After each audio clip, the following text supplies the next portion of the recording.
Shout out sa mga driver ng mga tamad dyan. At panay putak. Kung panay mga reklamo ng reklamo, hindi naman kaya sabihin sa opisina.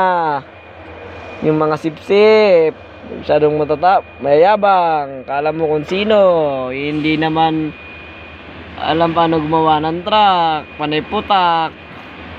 Wiring na lang, hindi pa kayang gawin. Naging driver lang, lumaki na yung ulo, kala mo kung sino nang umasta. Matagal na. Gaya ba kayo sa mga pahinante, parang hindi kayo nang galing dyan. Kung umasta kayo sa pahinante, kala nyo kung sino. Mga puking ina nyo. Shout out sa inyo mga pari ko, magbago-bago na kayo, 2024 na. Pag ayaw mong bumiyahe, pag ayaw mong magtrabaho, tumambay ka sa inyo, hindi pa nireklamo ka. Alam mo kung sino ang umasta. Pare-parehas lang naman tayo nagtatrabaho.